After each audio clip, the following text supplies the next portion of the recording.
Me apresentando, eu sou mestrando do programa de pós-graduação em História Econômica, orientado pela professora doutora Vera Ferlini, bacharel licenciado aqui no departamento, também bacharel em Direito e especialista em Direito do Trabalho previdenciário pela PUC. Então, o meu trabalho está vinculado à história econômica por conta de uma parte da argumentação teórica que eu desenvolvo na minha hipótese, porém, ele tem muito a ver também com a questão teórica da discussão que eu vou apresentar. Então, do ponto de vista prático, né, voltando aqui ao título, desculpe, o trabalhismo e a edificação da ditadura varguista no governo provisório.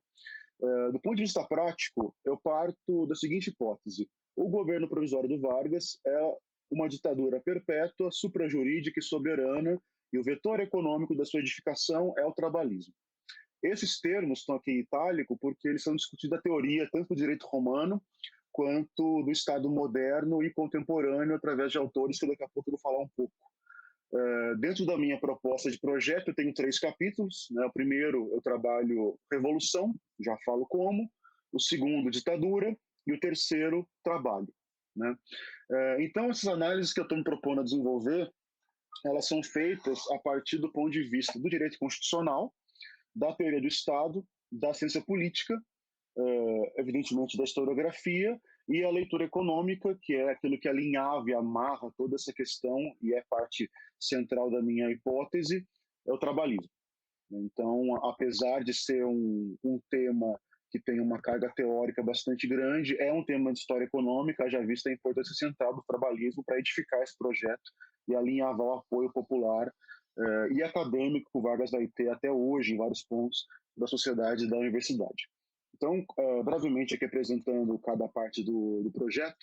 Do primeiro ponto, quando eu falo de revolução, no capítulo 1, a ideia é analisar a Revolução de 30 sobre 2 aspectos principais. O primeiro é o ponto de vista ideológico gaúcho, que diz respeito à tradição positivista que o Estado guardava desde o fim da Guerra do Paraguai e que vai, de alguma maneira, dialogar com a tradição positivista mais centralizada no eixo-sudeste do Brasil quando da proclamação da República, e, no entanto, ainda assim guarda distinções centrais com o modelo de república que é aplicado ao Brasil. Sobretudo que eu me refiro ao Borges de Medeiros, né, inclusive uma obra dele que eu recentemente li numa matéria que eu cursei na Faculdade de Direito, chamada O Poder Moderador da República, né, uma obra que, de alguma maneira, revê todo o posicionamento histórico de 30 anos de governo dele e aponta soluções. Então, quer dizer, a tradição política dele, a figura política dele é muito emblemática e importante para entender a cultura gaúcha, a formação ideológica gaúcha e a vertente positivista gaúcha. E a partir disso, até me socorrendo algumas fontes na literatura, para entender essa cultura política que se desenvolve no Rio Grande, e resultando na formação política do Vargas, para, a partir desse arcabouço, entender qual é o projeto revolucionário varguista em 30, que é um projeto que responde a essa ideia positivista de maneira muito clara, né? Sobretudo como o próprio ideólogo varguista Francisco Campos vai elencar, enumerar e escrever na obra Estado Nacional, lá mais para o fim dos anos 30. No entanto, há um outro projeto que também suporta o varguismo e tem como uma de suas grandes pesquisadoras a professora Maria Lígia Coelho Prada, do departamento, que é o projeto paulista, que vai ser concretizado através do Partido Democrático de São Paulo, que vai ter um dos seus braços, se não o grande braço ideológico, acadêmico, sustentáculo intelectual na Faculdade de Direito, sobretudo com relação àquilo que se compreendia dentro do direito público romano à época, que é a ideia de ditadura temporária como necessária ao socorro da República. Então, essa é uma ideia que está documentalmente posta não só no manifesto, mas também em cartas, em comunicações e congressos do Partido Democrático, e que é o motivo pelo qual eles apoiam Vargas nesse contexto, né? Então, essa visão de que a República estava necessitando ser republicanizada pelos termos que eles próprios usavam, haja vista a situação eleitoral e política da República Velha, que era algo que eles consideravam antirrepublicano e antidemocrático. Então, para socorrer a República, ou para usar os termos deles, para republicanizar a República, era necessário uma situação de exceção temporária à moda romana, que seria uma ditadura. E a figura personalista e messiânica que poderia cumprir com essa pauta seria o Vargas naquele momento, né? Tanto é que o próprio Bloco Operário Camponês manifesta apoio ao Partido Democrático de São Paulo nas eleições de 28. Então, para ver que havia de fato essa confluência ideológica e essa percepção de necessidade de uma ruptura democrática para garantir a república. Então, esse é um segundo projeto, mas que, de alguma maneira, não dialoga com o primeiro, o que gera problemas. O maior deles, o mais notório deles, é a disrupção que vai existir entre os paulistas e o governo provisório em 32, né?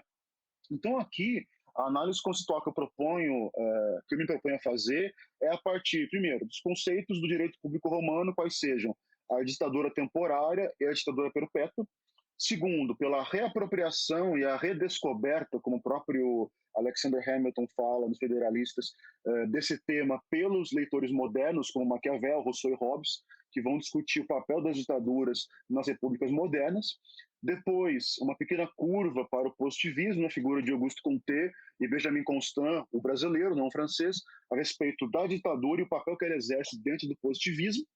E, por fim, uma leitura um pouco mais diacrônica a partir de Carl Schmitt, Juan Donoso Cortés e Agamben, com relação ao estado de exceção, a ditadura na república e a função do personalismo e messianismo, né? Essas leituras estão feitas, na realidade, essa parte de levantamento bibliográfico, análise de fontes e fichamento está praticamente pronto, então esse capítulo 1 eu estou bastante seguro de como ele vai funcionar. No capítulo 2, ditadura, eu quero aplicar esse escopo metodológico, teórico e intelectual ao caso concreto do governo provisório. E isso vai se dar através de uma análise praticamente artigo por artigo do decreto 19.398 de 30, que institui o governo provisório. Então, é um pequeno decreto, são 18, 19 artigos, e a minha proposta, até tem um artigo que eu publiquei há pouco tempo a esse respeito, já ensaiando essa análise. A ideia, então, é pegar artigo por artigo daqueles que se referem à forma de Estado e à organização do Estado brasileiro, analisando sob as perspectivas teóricas, metodológicas, intelectuais que eu apresentei no capítulo anterior e analisando sob a perspectiva do Estado democrático de direito, do direito constitucional, da teoria dos três poderes, etc. E, a partir disso, é possível classificar o governo provisório como uma ditadura perpétua, suprajurídica e soberana. Isso quer dizer o quê? Dentro da leitura romana, a ditadura, até a ruptura que o golpe de Silas e aquela escaramuça entre Mário e Silas vai criar na República, né, a ditadura é vista como temporária. Então, os cônsules apontavam algum magistrado para que ele ocupasse durante 6 meses uma magistratura absoluta, que seria a ditadura, com a finalidade de resolver uma crise. E isso é feito até a ruptura militar de Mário e Sila, a partir da qual o mandato do ditador ele entra em desuso, então a ditadura se torna perpétua na leitura do Tito Livio, né, que é um grande historiador romano que vai falar sobre isso. O Maquiavel recupera Tito Livio, e ele vai discutir como que essa leitura de ditadura perpétua é necessária à manutenção e à saúde da república moderna. Isso vai sendo discutido ao longo da história republicana até o século XX, XXI atualmente, né, com esses termos. Suprajurídica é um termo que o Maquiavel vai usar e o Carl Schmitt também vai usar, que se refere ao fato da Constituição ou ser cancelada ou não ser utilizada para ditar a organização do Estado que aquele governo vai fazer. Então, a Constituição deixa de ser uma estrutura piramidal keyosiana, para usar aqui o juridiquês, né? Ou seja, ela deixa de ser o topo do ordenamento jurídico do Estado e passa a ser um mero referencial quando ela existe, né? E soberana também se refere ao Carl Schmitt, que vai dizer que o ditador ele não vai estar sujeito ao escrutínio da Constituição e nem à responsabilização pelos seus atos. Então, a partir dessa leitura temática, né, e intelectual, enfim, técnica, e análise do governo provisório, do decreto que institui todos esses pontos, eu defendo essa hipótese, né? E, por fim, o último capítulo, que é o trabalho, vai ser a análise do trabalhismo como vetor econômico para edificar essa ditadura. Ou seja, é ele que vai conferir o lastro político, social, intelectual, ideológico para o Vargas poder desenvolver esse projeto, né? A despeito dele construir um projeto que vai totalmente de encontro àquela aspiração pseudo-democrática que vários interlocutores esboçavam em 30, ele vai criar um sistema que é profundamente mais autoritário, autocrático e menos liberal do que o anterior. Então, como que esses interlocutores, atores sociais, políticos vão continuar conferindo a ele apoio, e grande parte da academia até hoje recusa a ele o título de ditador nesse momento, né? A resposta hipotética que eu proponho é o trabalhismo. Uma vez que ele vai presentear os trabalhadores, a escolha aqui do verbo é proposital, né? Então nós não temos uma luta social que culmina com a consecução desses direitos, mas sim uma luta social que é interrompida pela concessão desses direitos, né?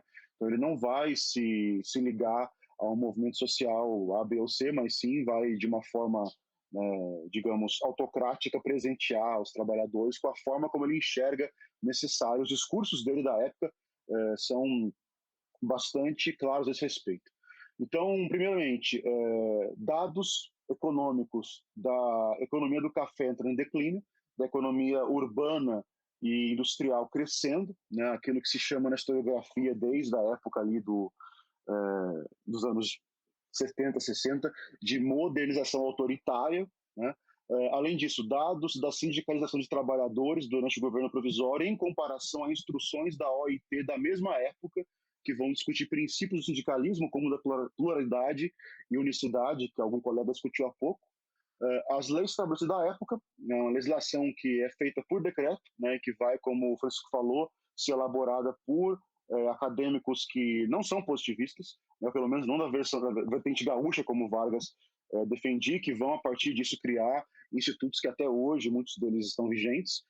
Discursos do Vargas e de ministros, como Lindolfo Collor, por exemplo, que vão expressamente, o Vargas, por exemplo, dizer que é necessário uma intervenção sobre o trabalhador, é necessário que o Estado tutele, né, a forma como o trabalhador lida com a classe patronal, né? Então, quer dizer, a hipossuficiência que o direito do trabalho até hoje identifica na relação trabalhador-empregador, ela aqui parece extrapolar o âmbito apenas jurídico e entrar no âmbito quase que psicossocial, né, de que o trabalhador é também como agente social incapaz e tem que ser tutelado pelo Estado através dos decretos que estão sendo impostos.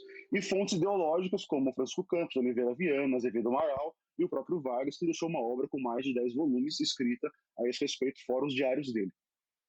Também tem alguns periódicos, como a Revista de Cultura e Política do DIP, que é posterior, mas que faz discussões pregressas, né? Vendo ali, então, fazendo uma leitura daquilo que foi realizado no governo provisório e no governo indireto, né? Inclusive, o Francisco Campos, que tem vários artigos ali publicados, vai dizer expressamente que o governo provisório ele pavimentou e preparou, né, o Estado Novo. Então, é interessante essa análise para entender como que os ideólogos do varguismo veem nesse momento que eu estou aqui discutindo. Bom, então é um trabalho que eu considero bastante ousado no sentido de quebrar alguns paradigmas que a historiografia tem discutido há bastante tempo. No entanto, as documentações sobre as quais eu estou me apoiando são fartas e bastante claras nesse sentido, e aqui tem pouco espaço, né, para a minha opinião pessoal, que na minha visão não interessa a esse trabalho, mas sim a uma análise metodológica dessas fontes que eu estou apresentando, de acordo com as mecânicas ferramentárias que eu também apresentei nesse momento. Então, por isso que eu inverti o trabalho, para não começar com a parte econômica, e sim com essa parte mais ligada à teoria, para poder, ao final, fazer essa amarração, né? Bom, é isso brevemente. Agradeço a atenção e o espaço. Espero que a gente tenha uma discussão bastante profícua. Obrigado.